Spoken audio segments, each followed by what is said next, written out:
Hey guys, welcome back to my channel. It is finally time for my February wrap-ups. Yes, I realize that we are like more than halfway through March. And, you know, I warned you, this is what's gonna happen. I actually ended up having a very busy, or productive rather, February in that I read 7 books throughout the month.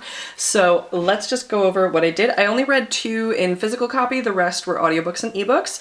The first of those was gonna be The Walls Around Us by Nova Rensuma. I read another book of hers which was called Imaginary Girls, I think maybe about 2 years ago, and I really enjoyed it in that it was really weird and kind of creepy and kind of like bent my mind in some really fun and interesting ways.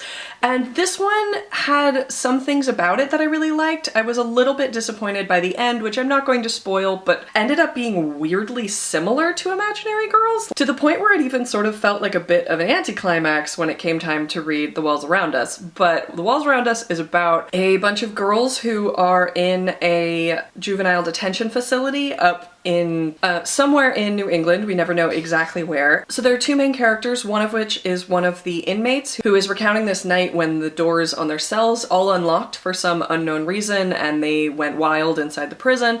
And then the other is this ballerina whose best friend went to the prison for murder. This is a book where not a whole lot happens exactly, and it's told very non-linearly, and you kind of have to just be okay with not really knowing what's going on for a while. So I enjoyed that part of it, and I enjoyed the characters and everything. Like I said, it ended up just having sort of a weirdly similar ending to another book that I've read by that same author, and therefore it was a little bit disappointing for me, but if you haven't read any of hers before, this is a good one to start at. So another book that I did on ebook was Serpentine by Cindy Pon. I have had this on my list for a while. I've been meaning to read this book for over a year.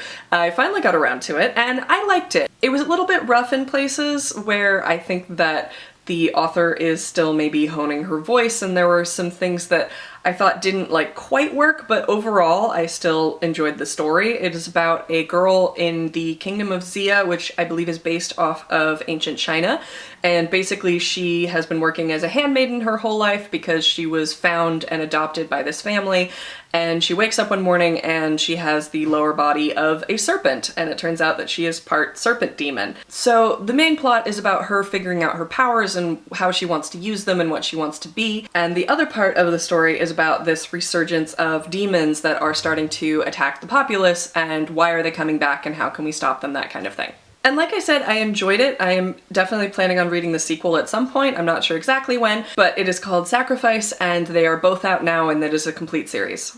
So the next book that I read, one of the few physical books that I read, is The Sorcerer to the Crown by Zen Cho. This was one that I think I put on every single TBR for the first 3 or 4 months of the year last year, and I just never got around to it. So I knew that this was going to be one that I really had to read this year now that I'm no longer doing that Pop Sugar Reading Challenge and can read whatever I want. And this one was delightful. It is so cute. I was resistant to reading it for a long time because everyone was comparing it to Jonathan Strange and Mr. Norrell, which I really didn't like. So while I can see why people were comparing it to Jonathan Strange and Mr. Norrell, to me this is so much better. While it is set in England, both of the main characters are people of color. Zachariah is the head sorcerer in England, and he is of African descent. And the other main character is Prunella, who is a young woman who is of mixed English and Indian descent, and she is also coming into her burgeoning magical powers. So I would say that this book is for fans of Jonathan Strange and Mr. Norrell, but more than that, I would say that this book is for fans of Georgette Heyer, it's for fans of P.G. Wodehouse, it's for fans of good, fun fantasy. I just thought that it was delightful. So the only other book that I ended up finishing in physical form was Salt to the Sea by Ruta Sepetys. I don't know if I said that right, but this is a historical fiction that is set during the end of World War II, during the Russian invasion of Germany, and it is about a group of German refugees who are trying to escape, and about a maritime disaster of the Wilhelm Gustloff, which was a ship that was taking a bunch of refugees out. This is another one that has several main characters. It has, I think, 4 or 5 point of view characters. They're all from various places and have various reasons for trying to run. I wanted to like this one a little bit more than I did. Part of the problem is that the whole basis of this book is wrapped up in the disaster of the Wilhelm Gustloff, and unfortunately the story of the actual shipwreck is not not that interesting. It wasn't really a big surprise. There wasn't really a whole lot going on that needed to be explained about it. The reason that the author chose to write about it is that it has an extremely high death toll, higher than both the Titanic and the Lusitania, but unfortunately it just didn't make for a very good story because there wasn't really a whole lot to say about it. The characters were interesting, but unfortunately I just didn't find the plot that compelling, and also because it's about a maritime disaster, most of them die, and that's just not a surprise, but it's not very fun to read about, especially when the actual story of the disaster is just not that complex. So the last 3 books that I wanted to talk about I did all on audiobook. The first was We Have Always Lived in the Castle by Shirley Jackson. This is a gothic psychological story that was published originally in about 1962. It is about a family of shut-ins. There are only 3 of them left, and we find out pretty quickly that the rest of the family was murdered by arsenic poisoning 6 years before the start of the novel. And it is narrated from the point of view of one of the remaining Blackwoods, who is Mary Catherine, also known as Mary Cat, who is the only one that still leaves the house. Her older sister Constance and their uncle Julian both stay in the house, Julian because he is confined to a wheelchair, and Constance because she is extremely agoraphobic and doesn't want to leave. And Mary Cat is also extremely anxious and does not like the people of the town and does not want to leave either, but because someone needs to go to the library and to pick up groceries, she's the one that gets sent in twice a week. I don't want to talk too much about the plot of this because, again, it's one of those where not a whole lot happens, but oh my god, like the best of Gothics, this book is completely batshit and I loved it. It's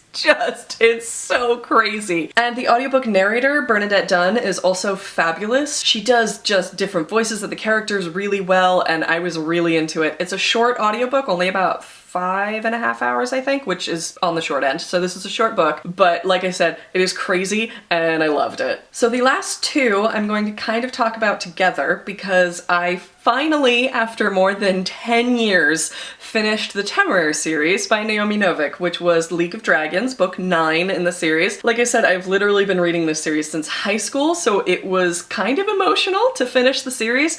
I overall really enjoyed it. I'm not going to talk about the plot of the book because, you know, it's the last in the series, but overall, I think that the series is fun. I think that some of the books are more engaging than others. The basic premise of it is Napoleonic Wars, but also there are dragons that are basically an aerial corps of the military.